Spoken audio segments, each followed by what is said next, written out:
E eu queria te convidar a se colocar de pé, para a gente fazer uma oração. E agradecer a Deus, porque nós temos a oportunidade de adorá-lo livremente neste domingo. Senhor, gratidão, Pai, porque o Senhor tem derramado bênçãos sobrenaturais sobre nós. Obrigado, Deus, porque o Senhor nos deu a oportunidade de acordarmos mais uma vez e respirar e contemplar a Tua glória, a Sua grandeza nas nossas vidas. Gratidão, ó Deus, porque o Senhor nos permitiu estarmos em comunhão uns com os outros. Senhor, abençoe este culto, que tudo que seja feito aqui seja para honrar e engrandecer o Teu nome, porque só o Senhor é digno de todo louvor e toda adoração. É isso que eu te peço, em nome de Jesus. Amém.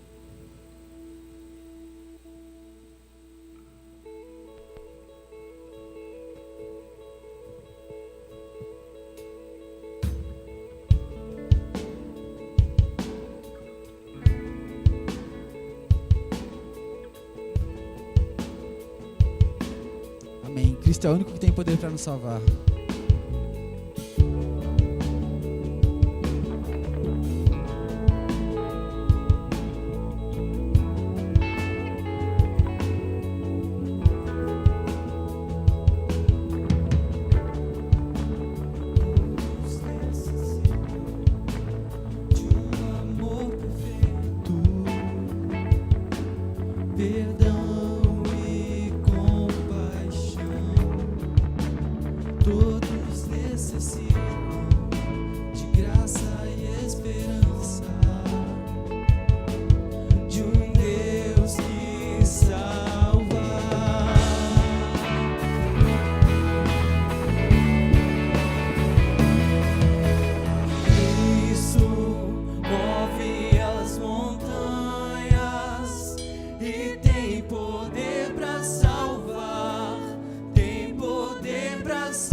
Autor da salvação, Jesus a morte venceu, sobre a morte venceu.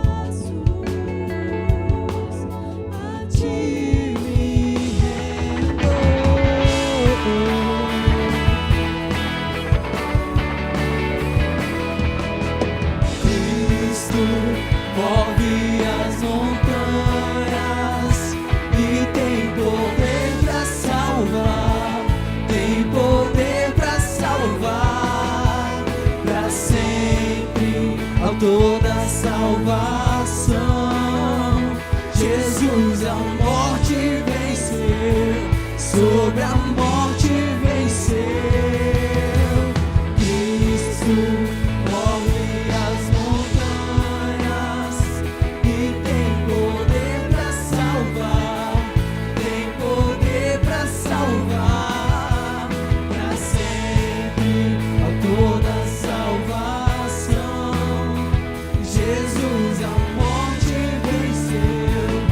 sobre a morte venceu.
Jesus, a morte venceu, sobre a morte venceu.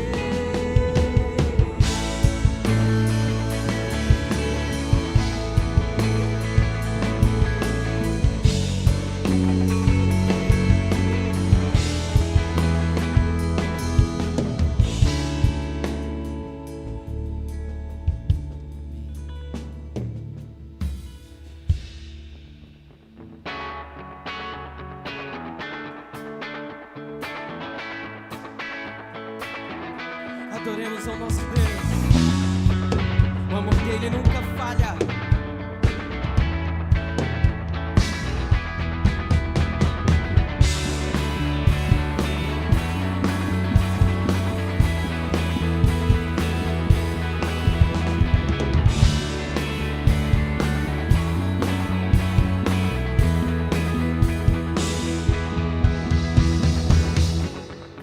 Nada vai me separar,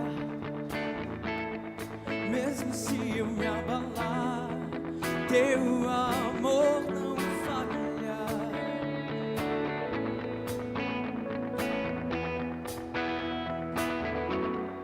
Mesmo sem merecer, a graça se derrama sobre mim, teu amor não falha.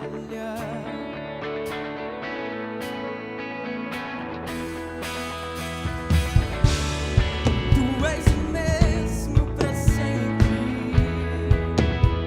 teu amor não muda.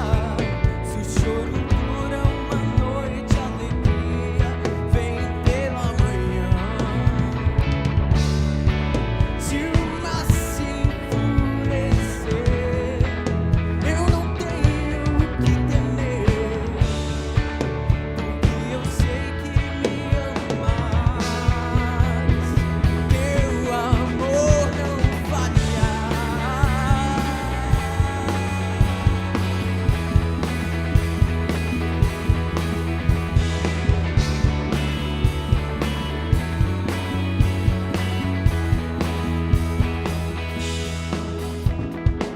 Se o vento forte e profundo mar, tua presença vem me amparar.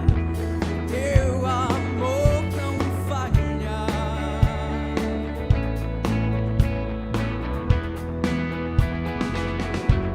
Difícil era o caminhar, nunca pensei que fosse alcançar, mas teu amor não falha.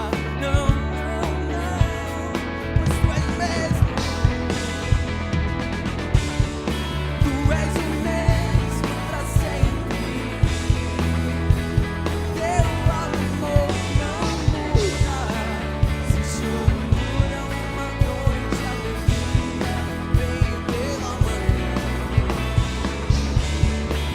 Se o mar se enfurecer, eu não tenho o que temer, porque eu sei que me amas.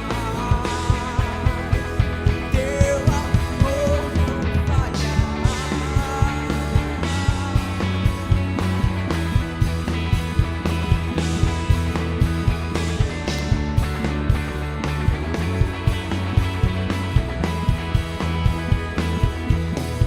Fazes tudo, coopere para o meu bem. Tu fazes tudo, coopere para o meu bem. Tu fazes tudo, coopere para o meu bem. Tu fazes tudo, coopere para o meu bem.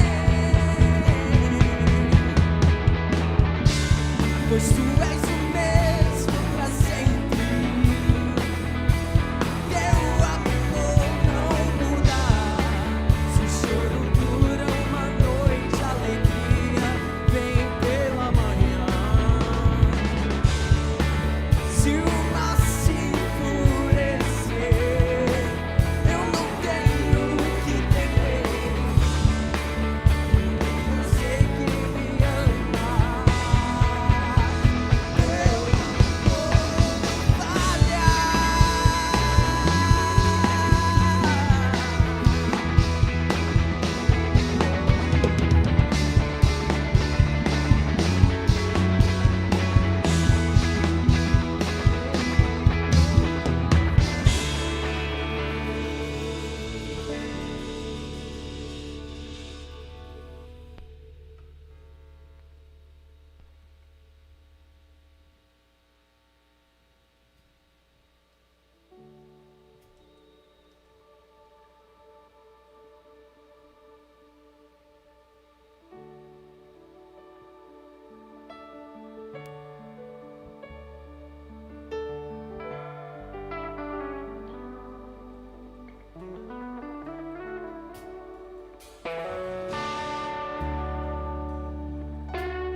nós vivemos tempos aflitos.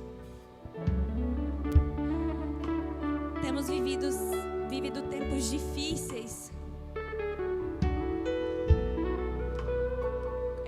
Vivemos aí há mais de um ano em pandemia. Fomos restritos de tanta coisa, de afeto.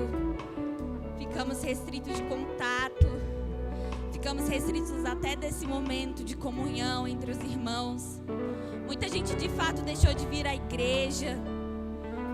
Tem gente que achou melhor a comodidade de assistir o culto lá do sofá da casa e ainda não tem coragem de vir à igreja. E quando nós falamos de rendição ao Senhor, eu penso que é algo que me faz lembrar que é entregar tudo. Tudo que tenho, tudo que eu sou, tudo além de mim, todas as minhas possibilidades.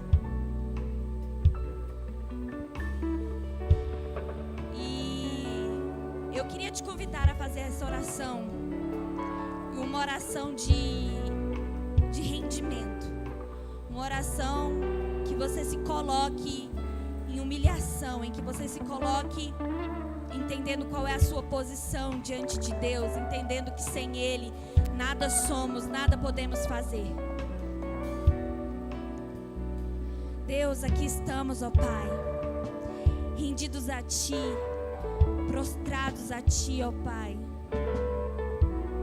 Senhor, que possamos entender, ó Deus, que nada somos e que tudo e todas as coisas estão debaixo da Tua vontade.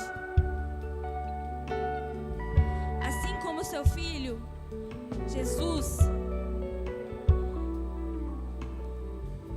Ele não quis tomar o lugar nem a posição, muito pelo contrário, Ele abriu mão, Ele se fez homem, Ele se fez carne e teve uma das piores mortes, que foi a morte de cruz.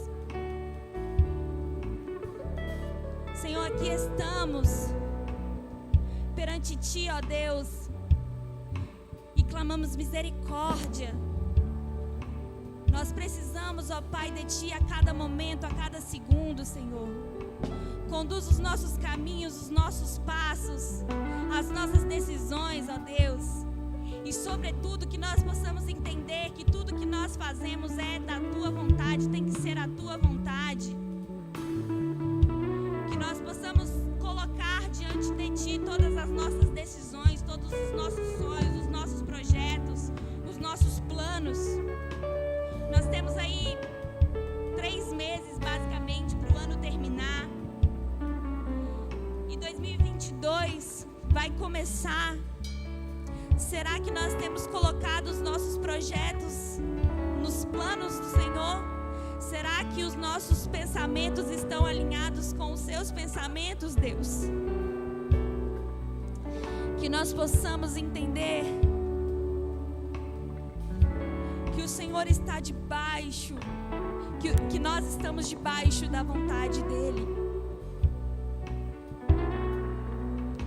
Senhor, nos ajude a sermos servo, servir a Ti, servir uns aos outros e nos rendermos, nos prostrarmos a Ti. É o que Te pedimos, ó Deus. Tenha misericórdia de nós, ó Pai. Que a Tua graça, o Teu favor imerecido nos envolva. Porque por merecimento, nós merecíamos o inferno, mas pela graça nós temos o céu. Esteja conosco, ó Pai, com o Seu amor abundante, o Seu amor infinito, o Seu amor incondicional que nos abraça, o Seu amor que nos conforta nos momentos de dificuldade. O Seu amor é lindo, o Seu nome é maravilhoso, O seu nome está acima de todos os nomes. Obrigado, Senhor. Obrigado pelo perdão. Obrigado, Pai, por ter dado o seu Filho unigênito para que morresse em nosso lugar. Que grande amor, que grande amor. Obrigado, Pai. E nós nos rendemos a Ti dia após dia.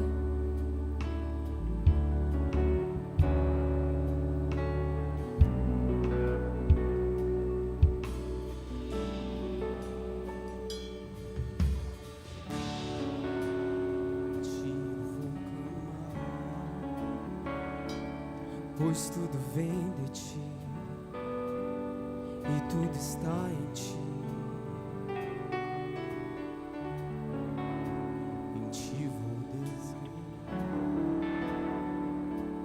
Tu és a direção. Eu sou a minha. Tudo posso passar. Teu amor jamais me deixará.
mais uma vez. Eis-me aqui, ó Pai. Jesus, eis-me aqui.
Já a nossa igreja está recebendo. A igreja, para quem não sabe, a nossa igreja aqui é 2 igrejas. De manhã temos o pastor Alex, que fica aqui com a igreja, o Projeto Capital. E hoje ele vai estar aqui ministrando, sendo instrumento de Deus para falar aos nossos corações.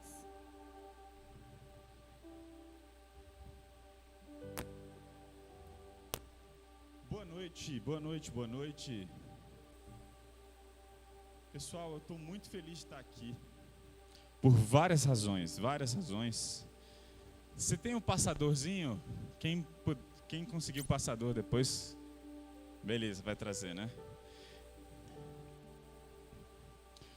Obrigado, coisa linda de Jesus. Joia preciosa, tesouro. Gente, eu estou muito feliz de estar aqui, de coração. Eu queria começar falando algumas razões, né? E uma delas é que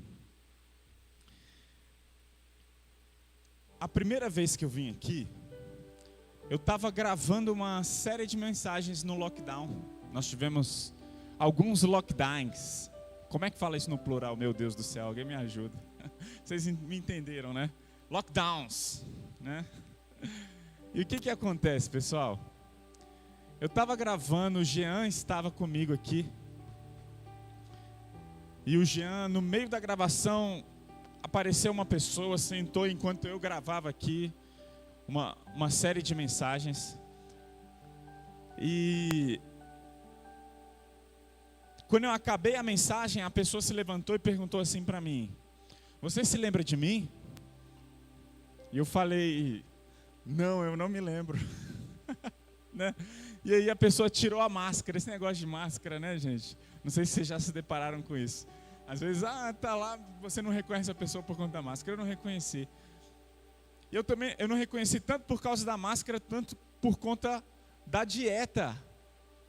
Gente, quando ele falou: "Eu sou o pastor Fernando", eu falei: "Eu não acredito que você é o pastor Fernando." Eu conheci o pastor Fernando há muito tempo. E eu fiquei muito feliz em vê-lo. E ele falou: "Cara, você está aqui. E aqui é onde eu comecei uma igreja. Aqui é o local onde a minha igreja se reúne."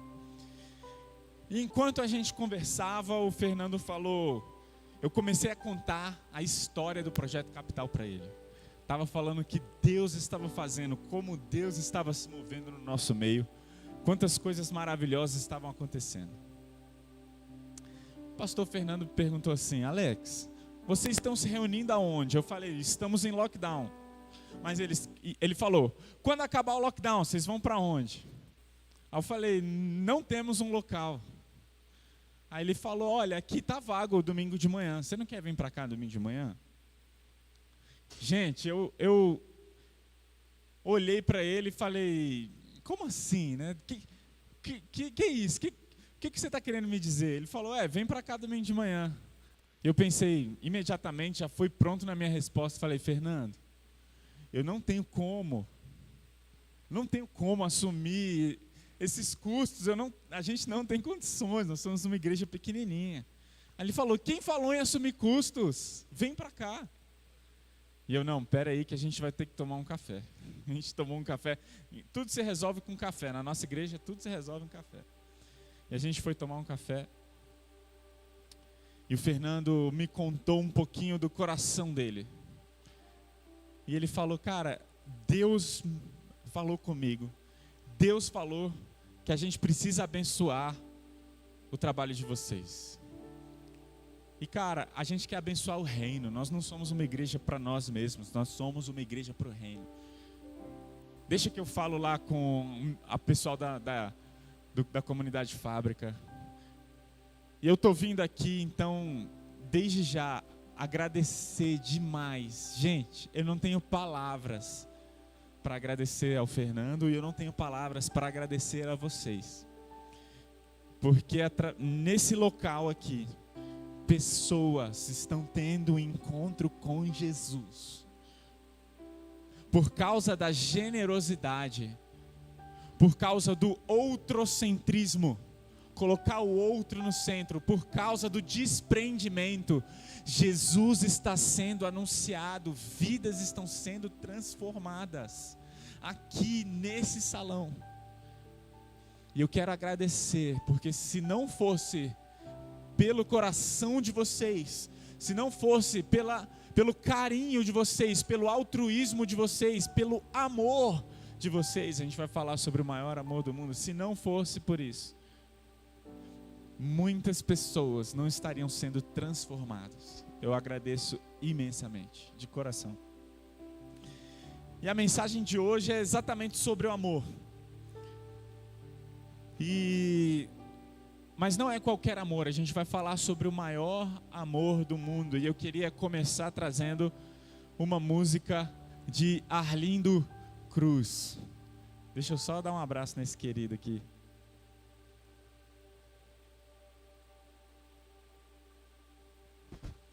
Arlindo Cruz é um sambista brasileiro. E ele falou assim... Vamos lá, já vai aparecer.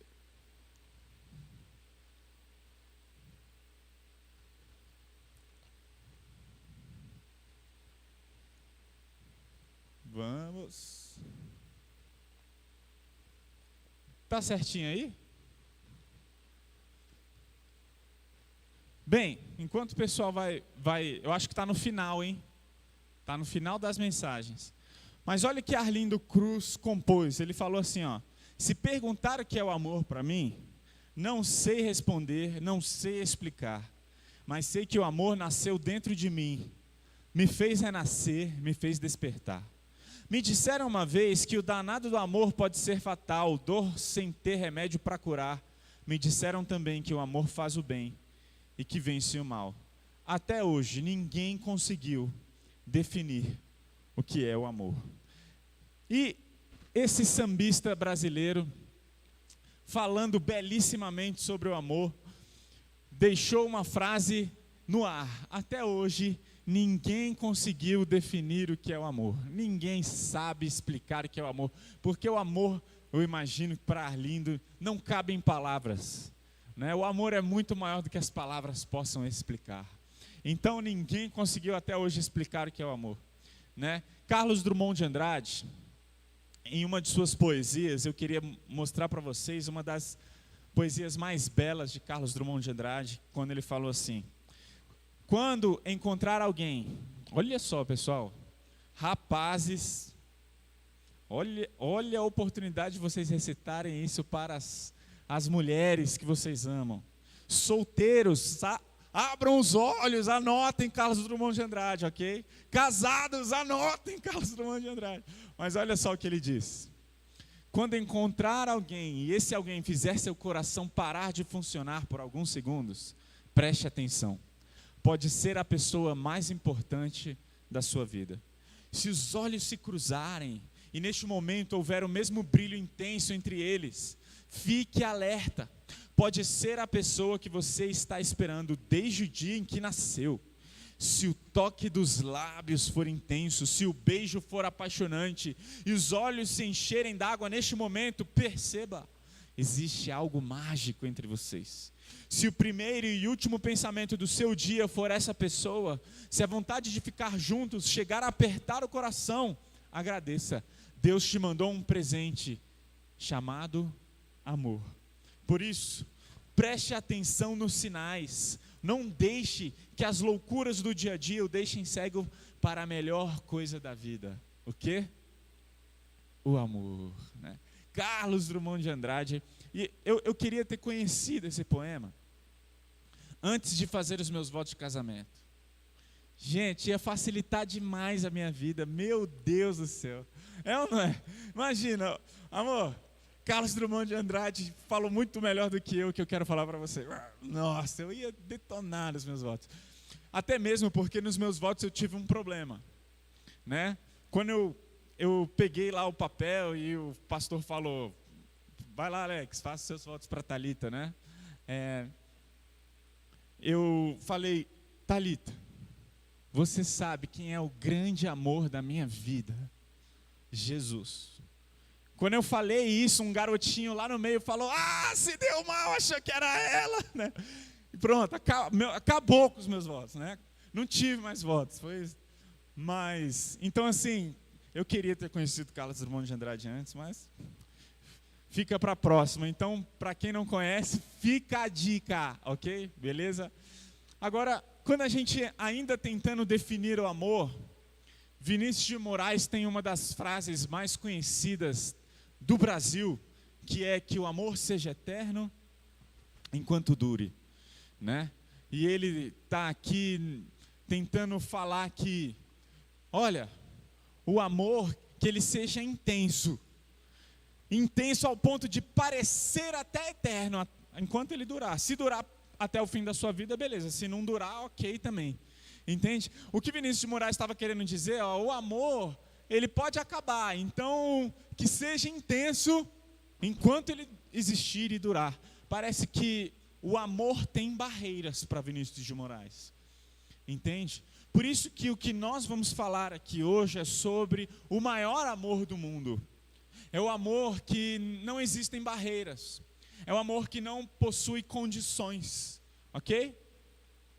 E eu queria falar duas razões que nos atrapalham a compreender o que é o amor. E a primeira coisa que nos atrapalha grandemente a compreender o que é o amor é o relativismo. Nós vivemos num mundo pluralista, pós-moderno. E junto com essa pluralidade, junto com essa relatividade, com esse relativismo, junto com tudo isso, as pessoas não sabem mais definir o que é certo e errado. O certo é certo se for bom para você. Se não for bom para você, então tudo bem, descarte o certo, né? Nós vivemos num mundo relativista. E dentro desse mundo relativista, até os conceitos se tornaram relativos. Então o que é o amor? Depende.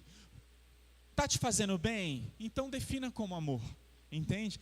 O amor se tornou totalmente relativo. E olha só que interessante como a psicanálise,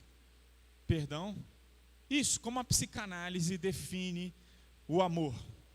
Fala assim: o amor é um sentimento que tem um sentido singular para cada pessoa, de acordo com a sua história de vida. Dessa forma, a psicanálise define o que é o amor. É um sentimento que tem um sentido singular para cada pessoa, de acordo com a sua história de vida. O amor é aquilo que podemos nomear como amor.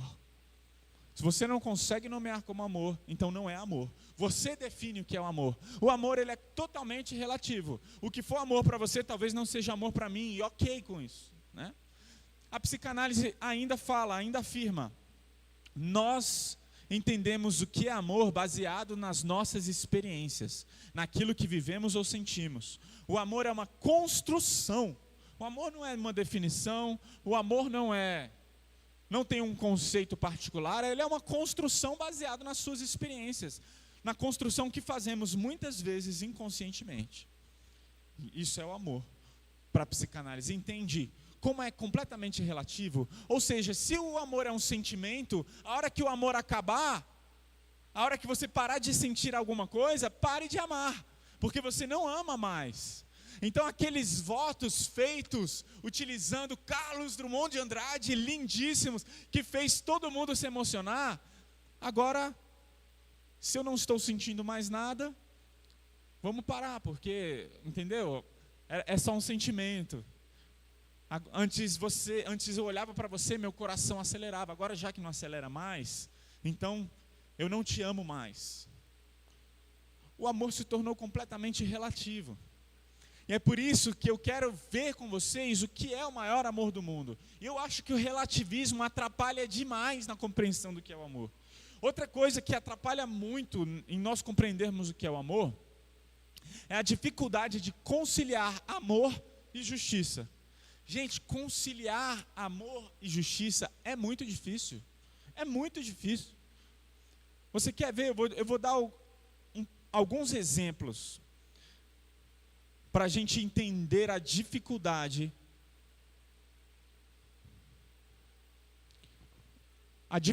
de conciliar essas duas coisas, né? Imagine que você seja juiz, ok? Você é um juiz da área criminal, você julga pessoas e de repente você foi para um dia de trabalho e quem apareceu como réu? O seu filho. O seu filho apareceu. E agora? Você vai ser justo ou você vai ser amoroso? Você vai ser um juiz ou você vai ser um pai? Olha, aí fica até essa dicotomia, né? O pai tem que ser amoroso, o pai não pode ser justo.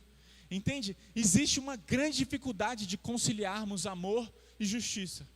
O seu filho está lá, e ele cometeu coisas terríveis, ele fez coisas que ele não devia, que a lei não permite, ok? Aí o que você faz? Você fala para o seu filho, olha, eu vou ter que ser ou justo ou amoroso. É assim mesmo? Será que tem como conciliar o amor e a justiça? Será que isso é possível? Agora, olha o que diz Deuteronômio capítulo 21. Diz assim, se um homem tiver um filho teimoso e rebelde, que não obedece ao pai nem à mãe, apesar de eles o disciplinarem, o pai e a mãe levarão o filho até a porta da cidade e dirão às autoridades ali reunidas, este nosso filho é teimoso e rebelde e se recusa a obedecer, é mau caráter e vive bêbado. Então todos os homens da cidade o executarão por apedrejamento. Desse modo vocês eliminarão o mal do seu meio e todo Israel ficará sabendo disso e temerá. Gente, vocês percebem? A lei de Moisés, ela fala que se um pai tiver um filho beberrão, teimoso, desobediente, indisciplinado, ele deveria ser punido com a morte. Essa era a lei de Moisés, é o famoso olho por olho, dente por dente. Você agiu de maneira correta e justa, você vai ser recompensado de maneira correta e justa. Se vocês, ó Israel, guardarem os meus mandamentos, me amarem acima de todas as coisas, eu vou abençoar vocês, eu vou fazer de vocês uma nação incrível, eu vou abençoar as finanças de vocês, sabe? Tudo que vocês plantarem vai prosperar, aonde vocês plantarem os pés vai prosperar. Eles viviam num relacionamento condicional, existia uma aliança, um aspecto da aliança incondicional, vou te amar incondicionalmente, baseado no descendente que viria, mas eles viviam num aspecto de aliança condicional. Se vocês obedecerem, se vocês forem fiéis, eu também serei fiel. Se vocês me desobedecerem, me abandonarem, eu também vou abandonar vocês.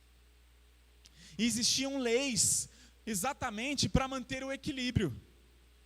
Essas são as leis que a gente chama as leis nacionais. São as leis ali do povo de Israel. Então, isso aqui faz parte da lei que não é da lei moral. Isso aqui faz parte da lei ali daquele ambiente. Existia, por exemplo, pena de morte, né? Que é o caso aqui. Se você desobedecer, existe pena de morte para aquilo que você vai fazer. Agora, presta atenção, porque um filho desobediente, ele poderia ser punido com a morte. E aonde eu estou querendo chegar? O que a gente faz com esse texto? Como que a gente lida com um texto como esse?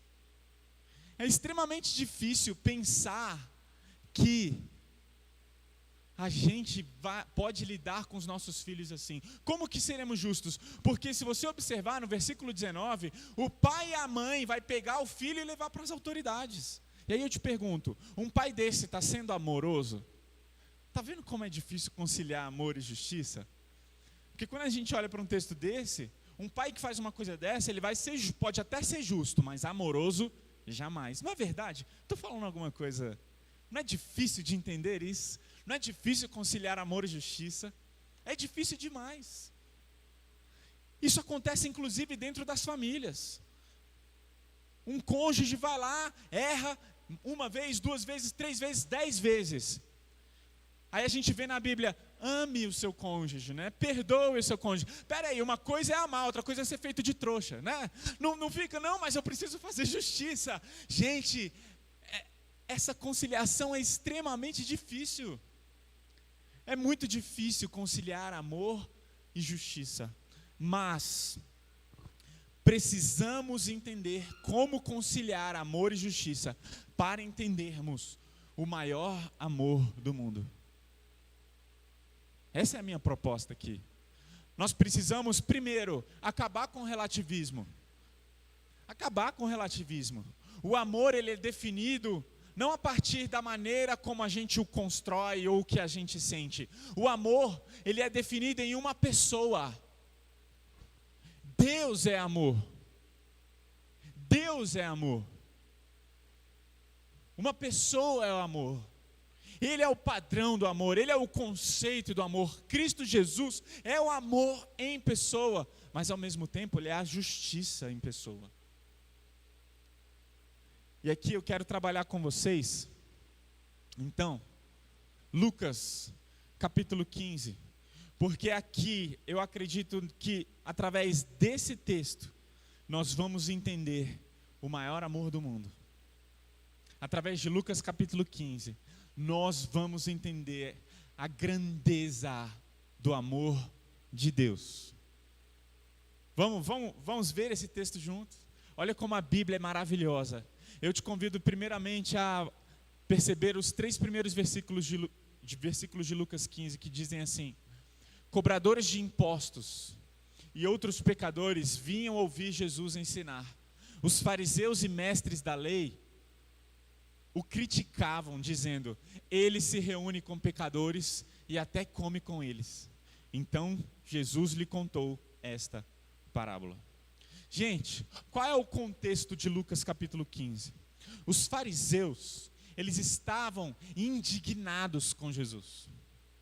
Quando a gente vê aqui no versículo 2 que eles estavam criticando Jesus, não era uma mera crítica. Eles não estavam assim, esse Jesus fica comendo como pecadores e publicanos. Não. Eu vou explicar para vocês a gravidade na perspectiva dos fariseus. Ok? Na perspectiva dos fariseus, eu vou mostrar a gravidade do que Jesus estava fazendo. Você já ouviu falar que judeus não se davam bem com os samaritanos? Eu não sei se você já leu a Bíblia ou já viu alguma coisa assim. Mas a Bíblia fala que os judeus não se davam bem com os samaritanos. Ou seja, deixa eu explicar uma coisa para você. Sabe por que eles não se davam bem? Por causa de questões étnicas. O samaritano era um judeu impuro. Ele era um judeu que se misturou com outros povos. Só que os judeus ganharam um ódio tão grande dos samaritanos, tão grande, que eles criaram uma lei. E a gente vê essa lei descrita lá em Mateus capítulo 15. Não é uma lei mosaica, não é uma lei do Antigo Testamento, é uma lei farisaica. Os fariseus criaram uma lei. Sabe qual lei eles criaram? A lei de lavar as mãos antes de comer. Aí talvez você fale, mas essa não é uma boa lei? Não é uma lei boa? É bom, é higiênico. Mas eles não criaram essa lei por causa de higiene. Sabe por que eles criaram essa lei? Porque talvez, se você falasse para os seus filhos assim, filhos, vão lá brincar. E se eles tocassem em algum lugar que um samaritano tocou, e depois eles pegassem a comida e comessem a comida, eles estariam se contaminando espiritualmente na perspectiva dos judeus. Eles tinham nojo dos samaritanos, entende? Se os judeus estivessem comendo uma comida, os samaritanos passassem e a sombra deles, tocasse naquela comida, eles jogavam a comida fora. É nesse nível. Por isso eles criaram uma lei, lave as mãos. Porque se você fizer isso, você pode se contaminar espiritualmente. Agora deixa eu te falar. Se os judeus tinham esse tipo de atitude com os samaritanos, sabia que existia um grupo de pessoas marginalizados pior do que os samaritanos na perspectiva dos judeus? Quem eram esses povos? Quem eram essas pessoas? Os famosos pecadores, os cobradores de impostos, as prostitutas. Se eles tinham que jogar comida fora, se a sombra de um samaritano tocasse na comida, imagine de um cobrador de impostos. Não, aí encrenca. Agora para pensar na lei farisaica. Jesus comia com eles. Estão entendendo? Olha só o contexto. Nós nunca iremos entender Mateus capítulo 15 sem entender a cultura daquela época. É por isso que os fariseus, eles estavam tão indignados. Como esse Jesus come com eles? Como? Que nojo! Eles, na perspectiva deles. E então, sabe o que Jesus faz? De acordo com o versículo 3. Ele precisa se defender, não é mesmo? Peraí, vocês estão me criticando, né? Então, eu vou me defender contando uma parábola. Aí ele conta 3 parábolas em Lucas capítulo 15. E entretanto, eu preciso também fazer um adendo. Sabia que ao longo da história da igreja, as pessoas interpretaram muito mal essas 3 parábolas? Existe a primeira parábola, que é a parábola da ovelha perdida. A segunda parábola, a parábola da dracma perdida. E a terceira parábola, a parábola do filho pródigo, não é isso? Entretanto, esses títulos, eles estão equivocados. E se você abrir a sua Bíblia, talvez lá na sua Bíblia, lá em Lucas capítulo 15, esses textos estarão separados e você vai ler esses títulos. Mas lá no século 7, no intuito de ajudar as pessoas a ler a Bíblia e dividir, eles dividiram a Bíblia em capítulos, versículos, e alguns inclusive incluíram alguns títulos. Esses títulos, eles não são inspirados. E, infelizmente, esses títulos atrapalharam demais na interpretação de Lucas capítulo 15. E eu vou te mostrar por quê. Olha só as 3 parábolas que Jesus contou. Versículo 4. Se um homem tiver 100 ovelhas. Essa é a parábola da ovelha perdida? Não. Essa é a parábola do homem que tinha 100 ovelhas. Versículo 8. Ou suponhamos que uma mulher tenha 10 moedas. Essa não é a parábola da moeda perdida. Essa é a parábola da mulher que tinha 10 moedas e perdeu uma. É a parábola do pastor, do homem que tinha 100 ovelhas e perdeu uma. Uma se perdeu, na verdade. E versículo 11, Jesus continuou, um homem tinha 2 filhos. Não existe parábola do filho pródigo, existe a parábola dos 2 filhos. Lembre-se, nós só entenderemos essas parábolas se entendermos os versículos 1 e 2. Jesus estava tentando se defender. Vocês querem saber por que eu como com publicanos e pecadores? E olha só que interessante. Olha o que diz lá em Lucas capítulo 15. Primeiro, ele fala da ovelha perdida. Então Jesus contou esta parábola: se um homem tiver 100 ovelhas e uma delas se perder, o que acham que ele fará? Não deixará as outras 99 no pasto e buscará a perdida até encontrá-la? Versículo 7, da mesma forma, há mais alegria no céu por causa do pecador perdido, que se arrepende, do que por 99 justos que não precisam se arrepender. Sabe o que Jesus estava fazendo contando essa parábola? Olha, eu sou o pastor que tem 100 ovelhas. E esses publicanos, pecadores e prostitutas são essa ovelha perdida. É isso que Jesus estava falando. Por isso que ele contou a parábola. Aí na outra parábola, ele fala de uma mulher. Ou suponhamos de uma mulher que tenha 10 moedas de prata e perca uma. Acaso não acenderá uma lâmpada, varrerá a casa inteira e procurará com cuidado até encontrá-la? Da mesma forma, a alegria na presença dos anjos de Deus quando um único pecador se arrepende. Olha, sabe esses pecadores que vocês têm nojo? Eu não tenho nojo, sabe por quê? Porque eu vim por causa deles. Eu desci do céu por causa deles. Eu vim ao mundo por causa dos pecadores. Eu não vim ao mundo por causa dos justos. Eu não vim ao mundo por causa daqueles que se acham bons. Eu vim ao mundo por causa daqueles que entendem que são maus, que entendem que são pecadores. E olha só o que ele afirmou em Mateus capítulo 9. Quando os fariseus viram isso, perguntaram aos discípulos: por que seu mestre come com cobradores de impostos e pecadores? Jesus ouviu o que disseram e respondeu: as pessoas saudáveis não precisam de médico, mas sim os doentes. E acrescentou: agora vão e aprendam o significado desta passagem das Escrituras. Quero que demonstrem misericórdia e não que ofereçam sacrifícios, pois não vim para chamar os justos, mas sim os pecadores. Jesus, ele veio para os pecadores. E os fariseus, eles não se achavam pecadores. Os fariseus se achavam muito bons.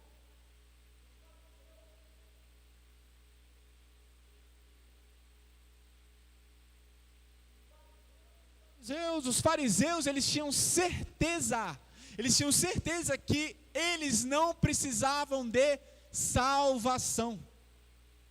Esses eram os fariseus. E eles se achavam não apenas bons, eles se achavam superiores.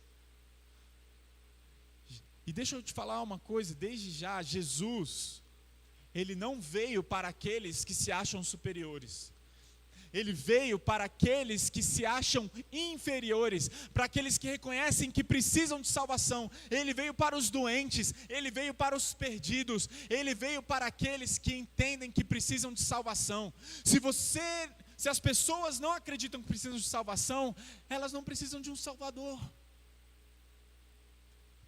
E aí, Jesus também conta uma parábola para falar de pessoas que se achavam boas demais, com justiça própria. Em seguida, Jesus contou a seguinte parábola: aqueles que confiavam em sua própria justiça e desprezavam os demais. 2 homens foram ao templo orar. Um deles era fariseu e o outro cobrador de imposto. O fariseu em pé fazia esta oração. Olha a oração do fariseu: eu te agradeço, Deus, porque não sou como as demais pessoas. Olha só a oração do fariseu. Eu sou superior, eu não sou como as demais pessoas. Desonestas, eu sou honesto. Pecadoras, eu não sou um pecador. Eu cometo um pecadinho aqui e ali, mas eu sou bem. Estou bom, estou bem. Adúlteras, eu nunca adulterei. E com certeza, não sou como aquele cobrador de imposto ali. Com certeza, aquele ali é a escória da sociedade. Jejuo 2 vezes por semana e dou o dízimo de tudo quanto ganho. Dou dinheiro para a igreja, eu vou na igreja, jejuo, oro, leio a Bíblia. Entretanto, olha como é que o publicano reagia. Mas o cobrador de imposto ficou à distância e não tinha coragem nem de levantar os olhos para o céu enquanto orava. Em vez disso, batia no peito dizia: Deus, tem misericórdia de mim, pois sou pecador. Eu lhes digo que foi o cobrador de impostos, e não o fariseu, que voltou para casa justificado diante de Deus. Pois aqueles que se exaltam serão humilhados, e aqueles que se humilham serão exaltados. Jesus, Ele não veio para aqueles que se acham bons. Nós precisamos entender o nosso pecado. Nós nunca entenderemos o maior amor do mundo se não entendermos o tamanho da nossa pecaminosidade. E para você que cresceu dentro da igreja, deixa eu te falar uma coisa. Para você que cresceu dentro da igreja, eu preciso te dizer uma coisa muito séria. Tem muitas pessoas que se acham muito boas e muito santas. Mas você já viu o que Paulo afirma sobre ele mesmo? Paulo, ele falou assim, eu sou o pior dos apóstolos. E sabe que depois Paulo falou? Quanto mais Paulo se aproximava de Deus, quanto mais ele conhecia Jesus, quanto mais perto de Deus ele estava, mais podre ele entendia que ele era, mais pecador ele entendia que ele era. E aí, em uma das suas últimas cartas, na sua carta a Timóteo, ele escreveu assim, digna esta afirmação: Jesus Cristo veio ao mundo salvar os pecadores, dentre os quais eu sou o principal, eu sou o pior dos pecadores. Coloca um cobrador de imposto na minha frente, eu sou pior do que ele. Quem estava falando isso? O apóstolo Paulo. O evangelho nos faz entender o tamanho da nossa pecaminosidade, e é por isso que eu preciso te falar uma coisa: você nunca vai entender o tamanho do amor de Deus se você não entender o tamanho do seu pecado. Você só vai conhecer o maior amor do mundo se você entender quem é o maior pecador do mundo. David Harvey, quando ele escreveu um livro sobre casamento, ele disse assim no capítulo 1: enquanto o pecado não for amargo, Cristo não será doce. Enquanto nós não entendermos a amargura do nosso pecado, não vamos entender a doçura da graça de Deus. A minha proposta com essa mensagem é que você entenda o maior amor do mundo. Mas para você entender o maior amor do mundo, para você experimentar o amor de Jesus hoje, você precisa entender quem você é sem Ele. Sem Ele. Sem Jesus não somos nada. Com Jesus somos tudo. Somos amados, somos aceitos. Somos realmente pessoas dignas. Sem Jesus, realmente sem Jesus não temos nada. Por isso, vou continuar. Porque existem pessoas perdidas fora da igreja, mas existem pessoas perdidas dentro da igreja. E sabe por quê? Essa não é a parábola do filho pródigo. Porque quando Jesus contou essa parábola, lembre-se, ele estava se defendendo da crítica dos fariseus. Por que você come com pecadores e cobradores de impostos? Então Jesus conta essa parábola. E a última parábola que Jesus conta é a parábola dos 2 filhos. E eu já quero te adiantar uma coisa. Sabe quem é quem naquela parábola? Jesus é o pai. Os pecadores, cobradores de impostos, são o filho que saiu de casa, o filho mais novo. E os fariseus eles são representados pelo filho mais velho, que está dentro de casa. Sabia que talvez você esteja dentro da igreja aí perdido? Existem pessoas perdidas fora da igreja, mas existem pessoas perdidas dentro da igreja. Se você se acha muito bom, se você se acha superior, a probabilidade de você estar perdido é muito alta. E é isso que a gente vai analisar aqui. E se você pensa assim, você nunca vai experimentar o amor de Jesus. Você vai viver uma vida de religiosidade. Você vai achar que para ser aceito, você tem que fazer um monte de coisa. Você vai achar que Deus te aceita por aquilo que você faz. E você vai à igreja para ter salvação, para ser aceito, para ser perdoado. Você vai contribuir financeiramente para ser amado, para ser aceito por Deus. Mas deixa eu te falar, não há nada que eu e você possamos fazer para sermos aceitos por Deus. Nada. É por isso que é pela graça. Só existe uma pessoa que pode ser realmente aceita por Deus, porque não cometeu pecados. E essa pessoa se chama Cristo Jesus. E olha só como Jesus conta isso nessa parábola. Jesus continuou. Um homem tinha 2 filhos. O filho mais jovem disse ao pai: quero a minha parte da herança. E o pai dividiu seus bens entre os filhos. Alguns dias depois, o filho mais jovem arrumou suas coisas e se mudou para uma terra distante, onde desperdiçou tudo o que tinha por viver de forma desregrada. Quando o seu dinheiro acabou, uma grande fome se espalhou pela terra e ele começou a passar necessidade. O filho mais novo eram aqueles pecadores e cobradores de impostos. E olha só, a gente tem que entender a cultura daquela época, e nesse aspecto aquela cultura se assemelha demais a nós. Quando o filho mais novo vira para o pai e fala assim: eu quero minha parte na herança. Gente, o que é a herança? Quando alguém recebe uma herança, quando os pais morrem. Quando alguém falece. Sabe o que o filho estava fazendo aqui? Ele estava matando o pai. Ele estava falando: olha, eu não quero você, eu não quero viver debaixo das suas regras, eu não quero me relacionar com você, então me dá logo o que você tem para me oferecer. Isso que o filho está fazendo, se fosse hoje seria terrível, naquela época então é pior ainda. E o que o pai fez? Tá bom, filho, vai lá. É isso que você quer? Você não quer mais se relacionar comigo? Você só quer aquilo que eu tenho para te oferecer? É muito interessante, porque tem muitas pessoas que se relacionam com Deus assim. Só querem a Deus por aquilo que Ele pode dar. E não por quem Ele realmente é. Não entenderam quem Deus realmente é. E o filho mais novo, ele falou: eu não quero você, eu não quero suas regras. Eu abomino, eu não aguento mais. Me dá logo. Porque eu quero curtir a minha vida do jeito que eu quero e não do jeito que você fala que eu devo viver. E ele saiu. E o final dessa história, o final é trágico. É trágico. Sabe por quê? Porque a gente vai ver que ele começou a passar fome, começou a passar necessidade, e ele começou a comer comida dos porcos para poder sobreviver. Só que o porco naquela época, para o judeu, era o animal mais imundo da época. E ele come a comida dos porcos. Jesus está contando aquela parábola. E aí sabe uma coisa que estava acontecendo? Para quem Jesus estava contando aquela parábola? Para os fariseus. Os fariseus conheciam a lei? Sim. Gente, eles sabiam a lei de cor. Os fariseus conheciam Deuteronômio 21, versículos 18 a 21? Conheciam.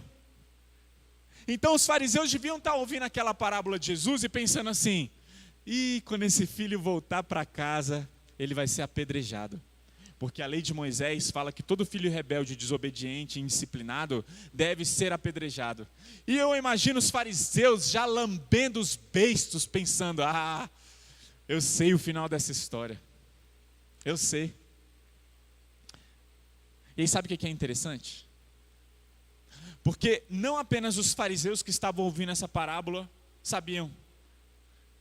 Mas Jesus, ao contar essa parábola, sabia que o filho mais novo sabia dessa regra.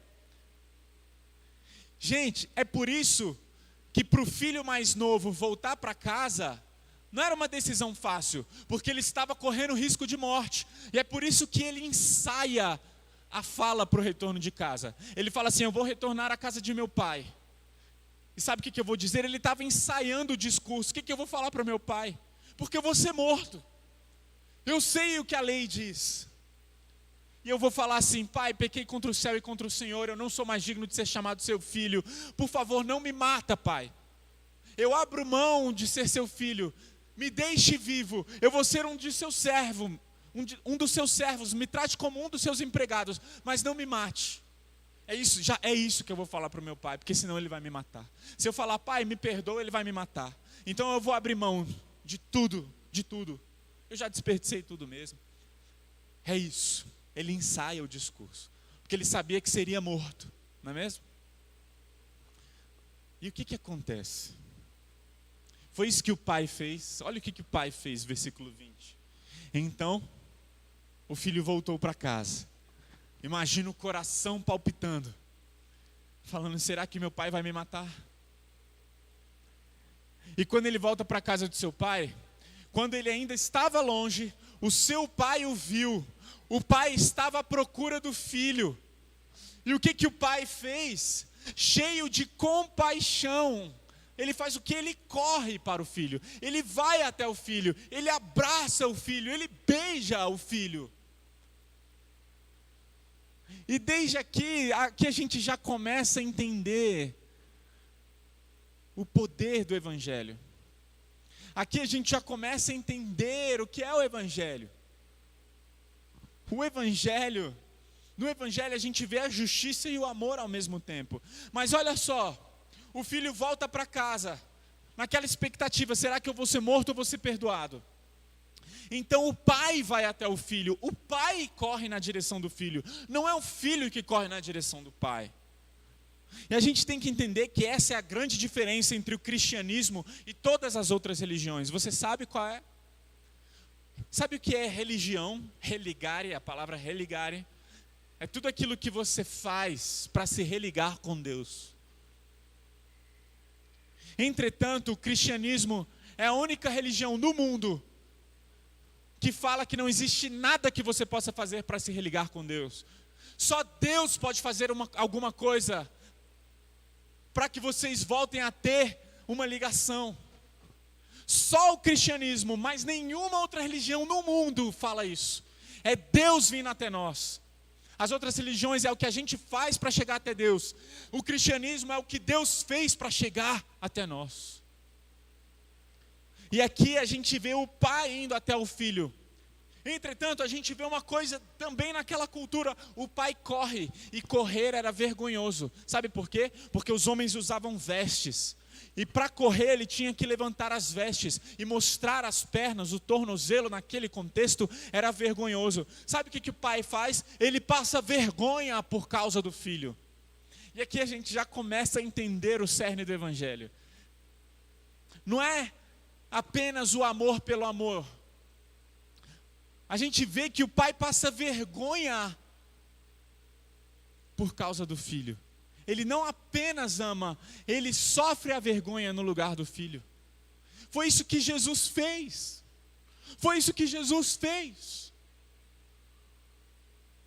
A justiça de Deus é respondida através do Evangelho, assim como o amor é respondido através do Evangelho. Nós vamos entender o maior amor do mundo, sabe como?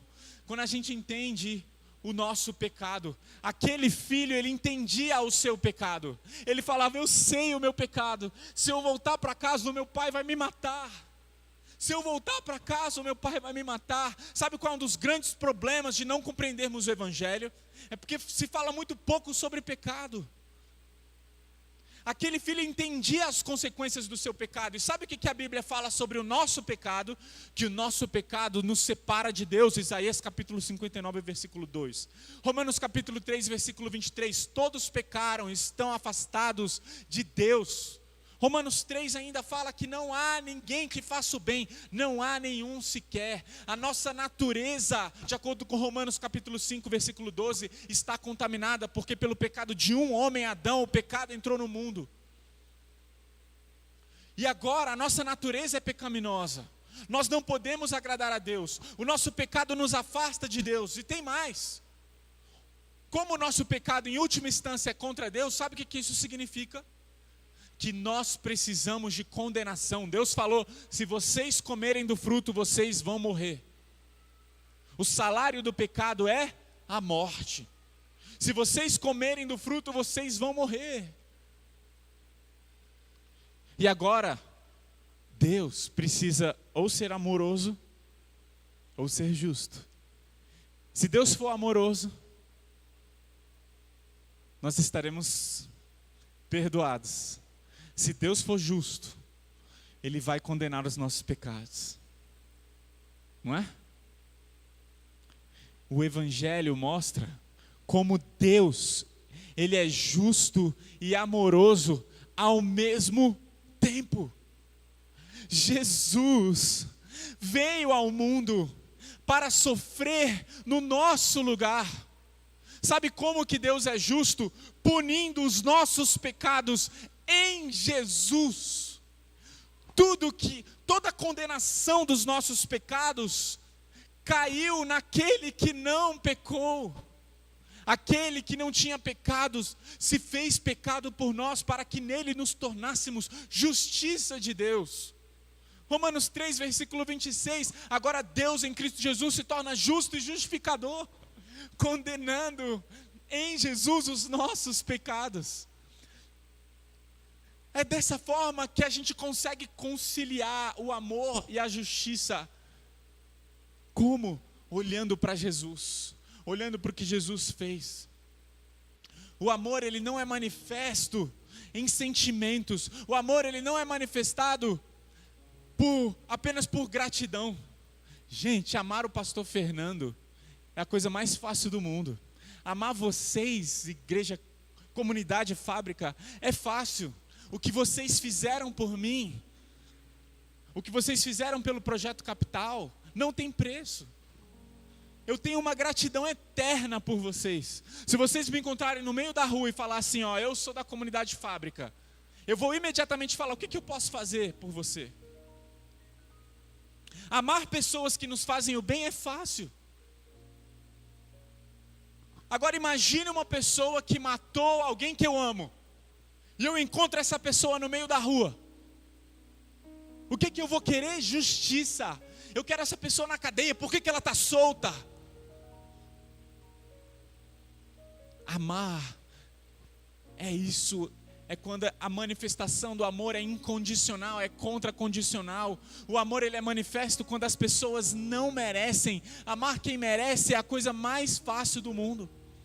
E então, Lucas capítulo 15, a gente vê sobre o segundo irmão. Enquanto isso, o filho mais velho trabalhava no campo. Na volta para casa, ouviu música e dança. E perguntou a um dos seus servos perguntou ao seu servo, o que está acontecendo? O servo respondeu, o seu irmão mais novo voltou e seu pai matou um novilho gordo, pois ele voltou são e salvo. O irmão mais velho se irou e não quis entrar na festa que estava sendo dada. O pai, ele saiu da festa. Mais uma vez, o pai foi na direção do filho mais novo e o pai vai atrás do filho mais velho, que está perdido dentro de casa. Ele foi na direção do filho mais velho e insistiu com o filho, mas ele respondeu, todos esses anos tenho trabalhado como um escravo para o Senhor e nunca me recusei a obedecer às suas ordens. E o Senhor nunca me deu, nem mesmo um cabrito para eu festejar com os meus amigos. Mas quando esse seu filho volta, depois de desperdiçar o seu dinheiro com prostitutas, o Senhor comemora matando o novilho. Essas são as pessoas dentro da igreja. Dentro da igreja que estão perdidas, se acham boas, estão cumprindo, estão trabalhando igual um escravo. Não trabalham por gratidão, não trabalham por amor ao Pai. Não trabalham com alegria. Estão lá achando, coitado de mim, meu pai não faz nada por mim. Estão sempre insatisfeitos. Nós precisamos entender o amor de Deus, porque o amor de Deus, ele não se manifesta por causa daquilo que somos. Deus nos ama não por causa de quem somos, Ele nos ama apesar de quem somos. Deus nos ama não porque nós somos preciosos para Ele. Deus nos ama mesmo sendo pecadores. Mas Deus prova o seu amor para conosco pelo fato de ter Cristo morrido por nós quando ainda éramos pecadores. É isso que a palavra de Deus diz. O maior amor do mundo não se manifesta por você amar pessoas que merecem. O maior amor do mundo, ele é demonstrado quando você ama quem não merece. Amar uma esposa incrível, que faz tudo de acordo com as expectativas, é fácil. Amar um marido amoroso, gentil, incrível, é fácil. Amar filhos obedientes, cuticutes do papai, do vovô e da vovó, é muito fácil. Mas o maior amor do mundo se manifesta quando Deus ama pecadores.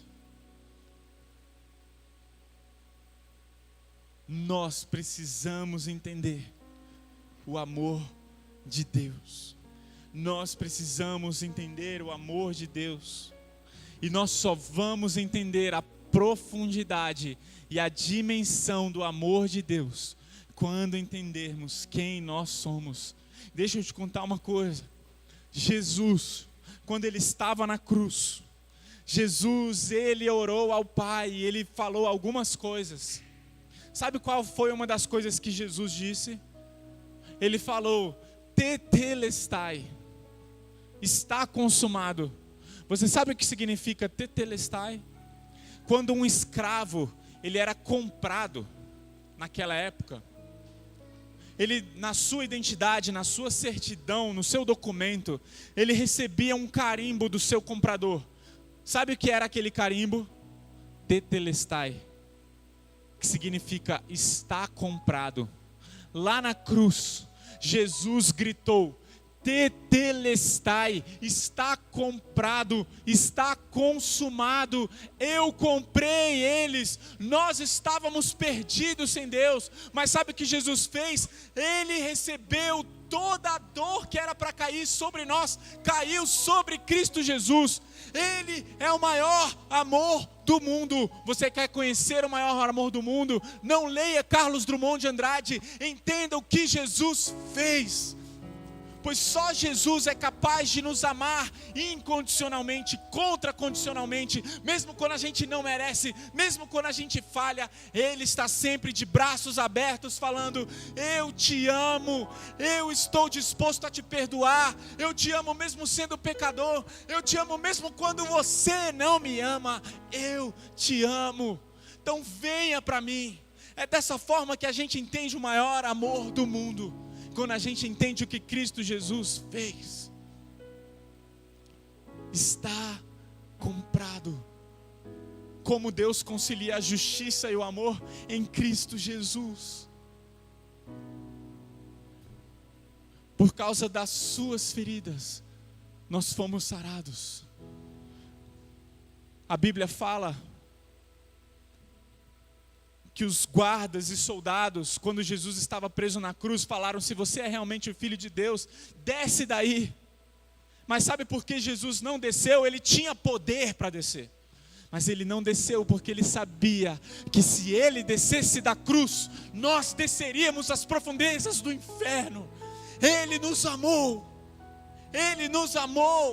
recebendo toda a dor, toda a culpa dos pecadores sobre os seus ombros. Foi do agrado de Deus moer seu filho.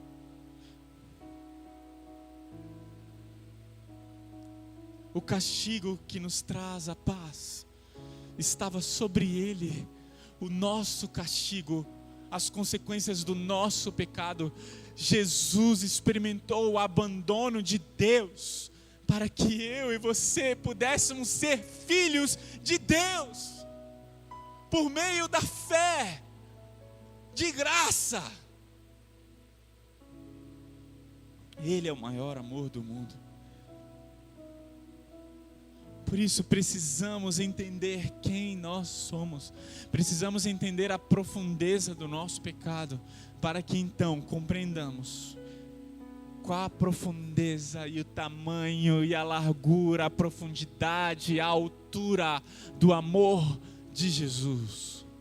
Esse amor ousado, esse amor incrível, esse amor que realmente resgata pessoas, esse amor que transforma, esse amor que vivifica, esse amor que realmente nada se compara. Esse amor é o maior amor do mundo. Esse amor tem nome, esse amor se chama Jesus. Eu queria te convidar a ser cheio desse amor. Eu queria te convidar a falar: Deus, obrigado por esse amor. Deus, perdoa os meus pecados. Ele está aqui de braços abertos. Deus não se cansa dos nossos novos recomeços. E se tivermos que recomeçar, Ele está aqui. Deus está aqui.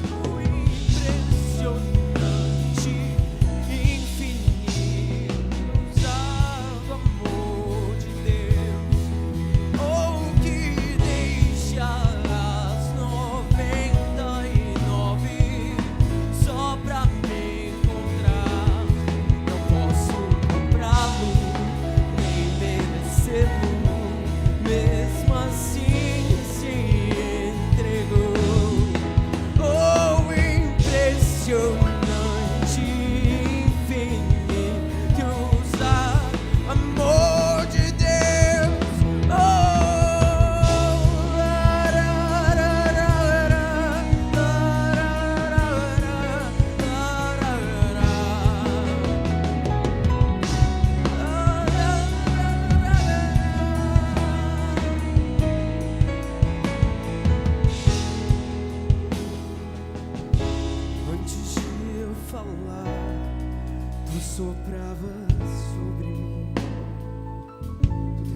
Louve ao Senhor, louve ao Senhor. Tu tens sido tão bom pra mim.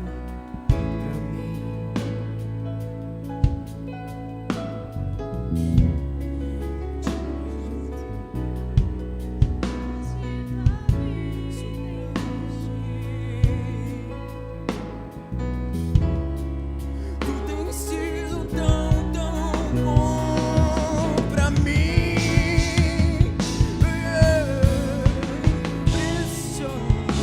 Impressionante,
Sabe o que nos faz realmente amar a Deus acima de todas as coisas? É entendermos o Evangelho. Eu fico imaginando aquele filho mais novo voltando para casa, a gratidão que ele não teve depois pelo pai. Sabe por quê? Porque ele sabia que era justo o pai dele matá-lo, mas ele não fez isso. E esse é um dos grandes problemas da nossa falta de amor por Deus, é que a gente não acha tão justo assim Deus punir os nossos pecados como eles merecem. Só quando a gente entender realmente a gravidade do pecado, a consequência do pecado, vamos valorizar o amor de Deus acima de todas as coisas. Por isso eu queria que nesse momento a gente cantasse essa parte e encerrasse depois com uma oração. Mas eu queria que você cantasse com gratidão, falando: Deus, eu estou entendendo que eu merecia, e eu estou entendendo que o Senhor jogou o que eu merecia, pegou todas as consequências daquilo que eu merecia, ao invés de jogar sobre mim, jogou sobre o teu filho. Cante ao Senhor nessa perspectiva. Cante ao Senhor nessa perspectiva. Louve a Deus, agradeça a Deus pela salvação. Diga: traz luz. Traz luz para as sombras, escala as montanhas pra me encontrar. Obrigado, Senhor, obrigado. Derruba muralhas, destrói as mentiras pra me encontrar. Traz luz para as sombras, escala as montanhas pra me encontrar. Obrigado, Senhor. Obrigado, Senhor. Derruba Obrigado, muralhas, Deus. destrói Obrigado porque o as Senhor não nos mentiras trata segundo os nossos pra me pecados, Deus. Obrigado, Deus.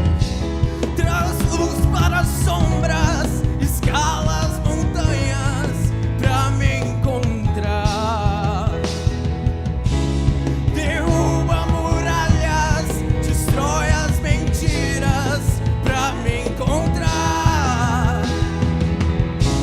Traz luz para as sombras, escala as montanhas pra me encontrar. Derruba muralhas, destrói as mentiras pra me encontrar. Oh, impressionante, infinito e ousado amor de Deus. Oh, que deixa as 99 só pra me encontrar. Não posso comprá-lo, nem merecê-lo, mesmo assim se entregou. Oh, impressionante, infinito e ousado amor de Deus.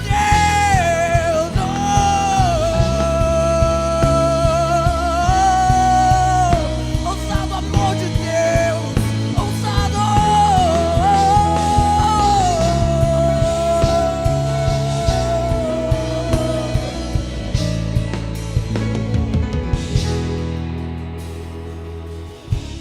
Deus, muito obrigado.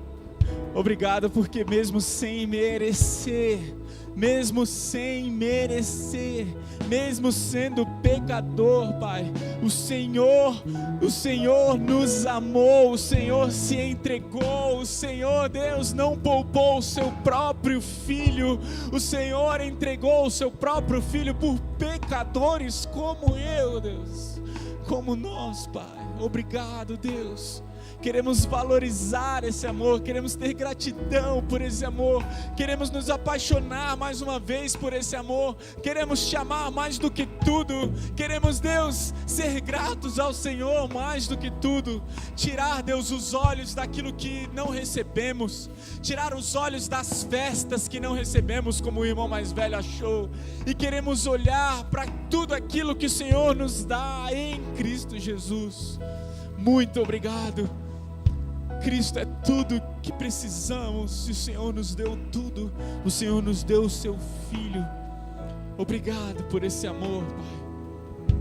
Obrigado, muito obrigado, Senhor. Te agradecemos em nome do nosso Salvador, Jesus. É no nome dele que nós oramos e agradecemos. Amém.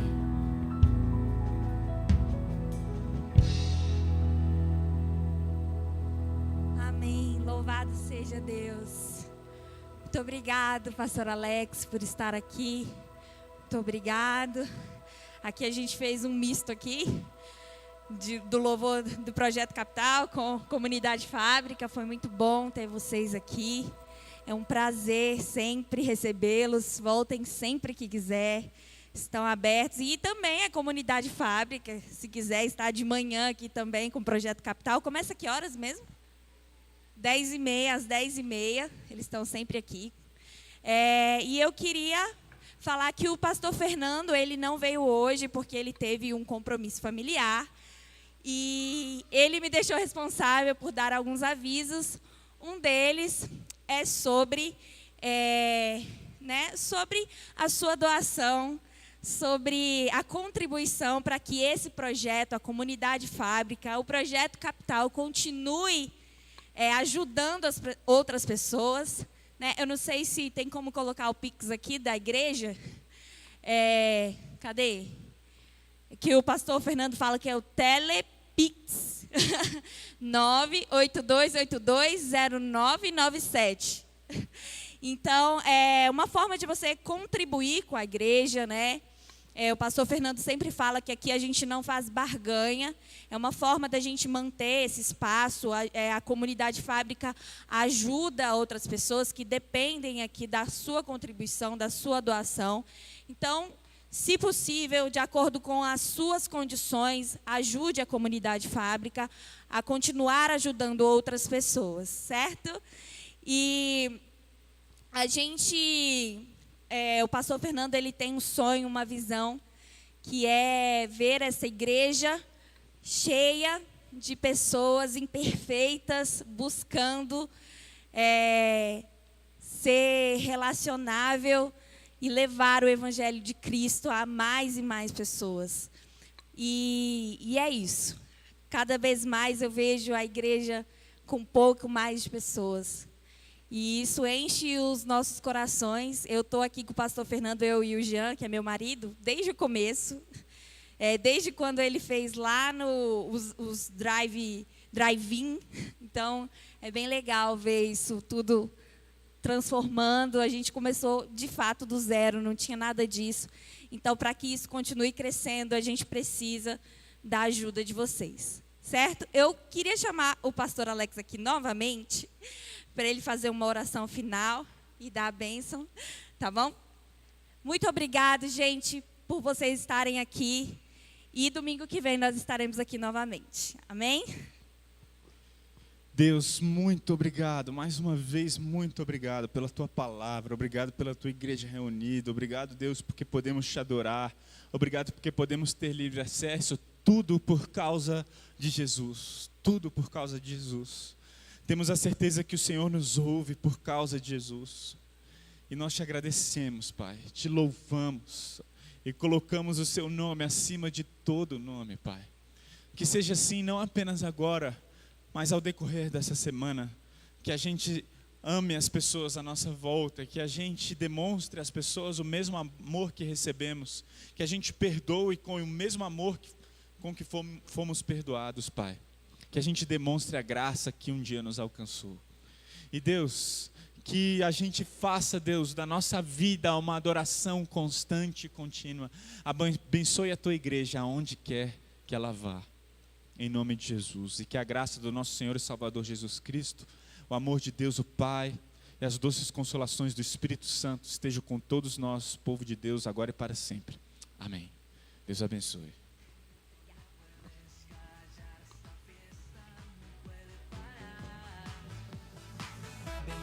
Fiesta sigue, si es para Dios no pares, corre no te retrases, invita a todos, dale alegría verdadera, actitud positiva. positiva, hombre sabe que tiene a Jesús en su vida, con alegría las manos arriba.